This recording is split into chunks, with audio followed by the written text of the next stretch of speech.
السلام علیکم ورحمۃ اللہ وبرکاتہ۔ ناظرین و سامعین، آج 16 دسمبر 2024 پیر کا دن ہے۔ اس وقت کی تازہ ترین رپورٹیں لے کر آپ تمام حضرات کے بیچ حاضر ہوا ہوں۔ آپ سے درخواست ہے کہ اس ویڈیو کو مکمل دیکھیں اور اپنے تمام دوست و احباب کے پاس اس ویڈیو کو شیئر فرمائیں اور اس چینل کو سبسکرائب ضرور کر لیجئے گا۔ چلیے پہلی رپورٹ شروع کرتے ہیں۔ چودھری اقرا حسن نے مسلمانوں پر ہو رہے مسلسل حملوں پر حکومت کو گھیرا۔ پارلیمنٹ میں ان کی بے باک تقریر سنیے۔ آئین کو اپنانے کی 75ویں سالگرہ کے موقع پر کیرانہ ایم پی چودھری اقرا حسن نے پارلیمنٹ میں اقلیتوں کی صورتحال پر جامع تقریر کی ہے۔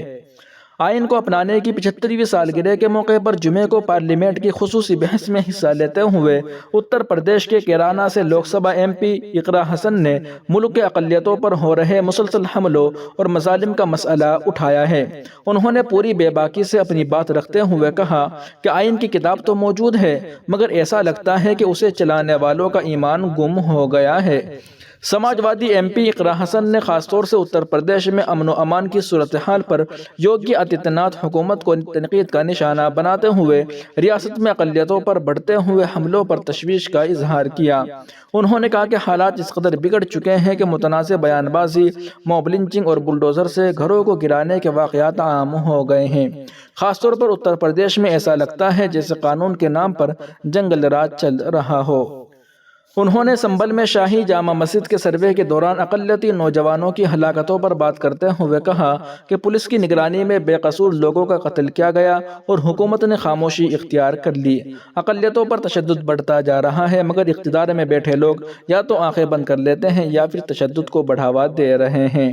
اسی کے ساتھ انہوں نے موب لنچنگ، وقف بل، دکانوں پر نیم پلیٹ لگانے کا حکم، یتی نرسمہانند، اشتعال انگیزی، ہندو اکثریتی علاقوں میں مسلمانوں کو گھر خریدنے سے روکے جانے اور الہ آباد ہائی کورٹ کے جج کے حالیہ متنازع بیان جیسے کئی اہم مسائل اٹھائے ہیں۔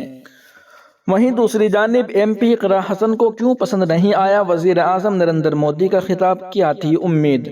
سماجوادی پارٹی کے رکن پارلیمنٹ اقرا حسن لوک سبھا میں یوم آئین پر ہوئی بحث پر وزیر اعظم کے جواب سے مایوس ہوئی ہے۔ یوم آئین پر لوک سبھا میں جمعے اور سنیچر 13 اور 14 دسمبر کو بحث ہوئی۔ سنیچر کو وزیر اعظم نے بحث کا جواب دیا۔ اپنے پوری خطاب میں پی ایم مودی نے کانگریس کو نشانہ بنایا اور کانگریس پر تنقید کی۔ اپوزیشن کے مطابق پی ایم مودی نے کوئی نئی بات نہیں کی اور پی ایم مودی کا خطاب گھسا پیٹا تھا۔ اقرا حسن کے رد عمل سے ایسا محسوس ہوتا ہے جیسے انہیں پی ایم مودی کے خطاب سے بہت ساری امیدیں وابستہ تھی، لیکن جب پی ایم نے خطاب کیا تو اقرا حسن کو مایوسی کا سامنا کرنا پڑا۔ اقرا حسن کے مطابق وزیر اعظم نے آئین پر خطاب کیا، لیکن انہوں نے اقلیتوں کو درپیش مسائل پر کچھ بھی نہیں کیا۔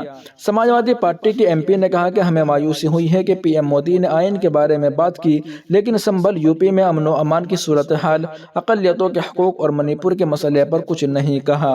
اقرا حسن کے مطابق پی ایم مودی نے اپنے خطاب میں عوام کے مسائل پر توجہ نہیں دی۔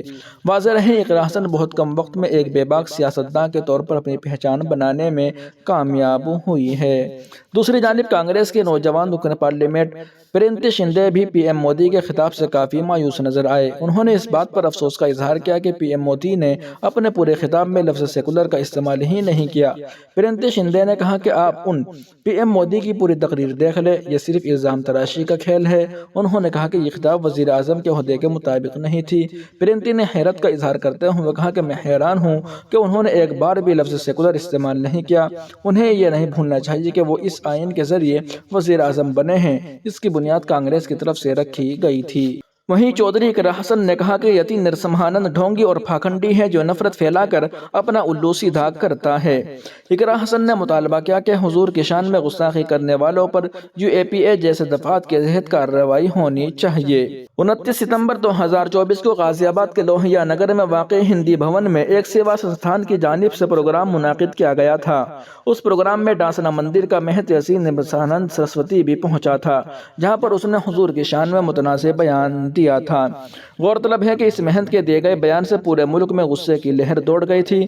ملک بھر میں لوگ اس کے خلاف احتجاج کر رہے تھے اور مطالبہ کر رہے تھے کہ ایسی ڈھونگی باباؤں جو نفرت پھیلا کر اپنا الو سیدھا کرتے ہیں، اس کے خلاف سخت ترین کارروائی کارروائی کی جانی چاہیے۔ اس معاملے پر شاملی سے کیرانہ کے رکن پارلیمنٹ چودھری اقرا حسن کا ایک ویڈیو بھی سوشل میڈیا پر خوب وائرل ہو رہا تھا، جس میں انہوں نے نرسمہا نند کو ڈھونگی اور پاکھنڈی بتایا تھا۔ اقرا حسن نے نبی کی شان میں کی گئی گستاخی کے الزام میں نرسمہا نند پر شدید غصے کا اظہار کیا، اس کے دیے گئے بیان پر شدید ناراضگی دکھائی اور کہا کہ یہ برداشت سے باہر ہے۔ رکن پارلیمنٹ اقرا حسن نے مرکزی اور ریاستی حکومتوں کو کہا کہ حکومت کا ڈھول مول رویہ اب نہیں چلے گا اور نرسمہا نند کے خلاف کڑی کارروائی کی جانی چاہیے۔ انہوں نے مطالبہ کیا تھا کہ نرسمہا نند پر NSA اور UAP جیسے سخت دفعات کے تحت کارروائی ہونی چاہیے۔ انہوں نے کہا کہ اگر ہمارے مطالبات کو تسلیم نہیں کیا گیا تو ہم پارلیمنٹ کے اندر اور باہر دونوں جگہ احتجاجی مظاہرہ کریں گے۔ وہیں دوسری جانب UP اسمبلی کے سرمائی اجلاس میں عوام کی ہر آواز کو بلند کروں گی، نسیم سولنکی کا بڑا بیان۔ نو منتخب رکن اسمبلی نسیم سولنکی سابق SP MLA عرفان سولنکی کی بیوی ہیں۔ سیسماؤ ضمنی انتخاب میں جیت درج کی تھی۔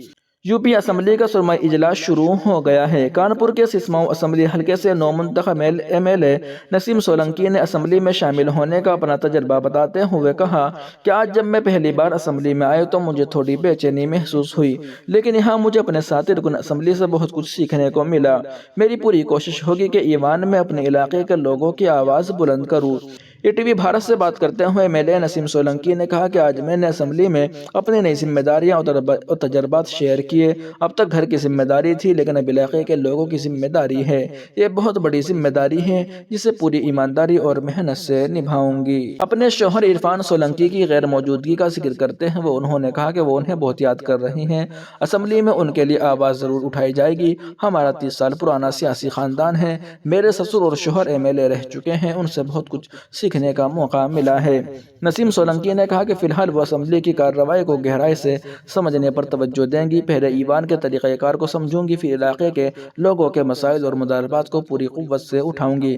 میرا مقصد عوام کی توقعات پر پورا اترنا ہے۔ وہیں دوسری جانب پرینکا گاندھی فلسطین لکھا ہوا بیگ لے کر پارلیمنٹ پہنچی، BJP نے اٹھایا سوال۔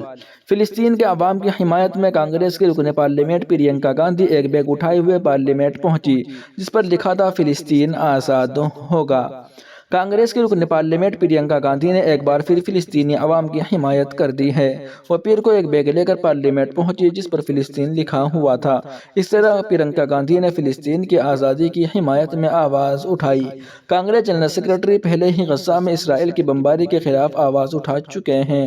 ہینڈ بیگ لے کر پارلیمنٹ پہنچی پرینکا گاندھی نے اس پر لکھا فلسطین آزاد ہوگا۔ اس کے علاوہ بیگ پر تربوز اور سفید کبوتر بھی کھینچا گیا، جو کہ امن کی علامت ہے۔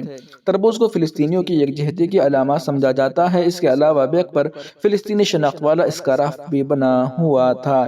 جون میں پرینکا گاندھی نے غزہ میں اسرائیل کی کارروائی کو ظالمانہ قتل عام قرار دیا تھا اور اسرائیلی وزیر اعظم بنیامین نتن یاہو پر تنقید کی تھی۔ انہوں نے ایکس پر ایک پوسٹ میں لکھا دنیا میں ہر صحیح سوچ رکھنے والے شخص اور ہر حکومت کی اخلاقی ذمہ داری ہے کہ وہ اسرائیل کی نسل کشی کی مذمت کرے اور اسے روکنے پر مجبور کرے۔ اسی دوران جب صحافیوں نے بیگ کے بارے میں سوال کیا تو کانگریس MP نے کہا کہ وہ کئی بار بتا چکی ہے کہ ان کے خیالات کیا ہیں۔ انہوں نے کہا کہ کون فیصلہ کرے گا کہ میں کیسا لباس پہنوں۔ پارلیمنٹ میں فلسطین لکھا ہوا بیگ لانے پر BJP کی تنقید کا جواب دیتے ہوئے انہوں نے کہا بنگلہ دیش میں اقلیتوں خاص طور پر ہندوؤں کے خلاف مظالم اٹھائے جا رہے ہیں۔ اس بارے میں کچھ کیا جانا چاہیے۔ بنگلہ دیش کی حکومت اور انہیں BJP کو ایسی بکواس نہیں کرنی چاہیے۔